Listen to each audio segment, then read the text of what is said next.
Ćao svima, danas ću vam reći šta će se desiti ako obrišete System32 folder.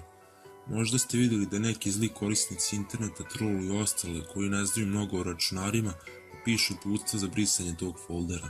Uglavnom za razlog napišu da će to ubrzati i rasteretiti računar, a u šta će neko poverovati s obzirom da na taj folder zauzima nekoliko gigabajta.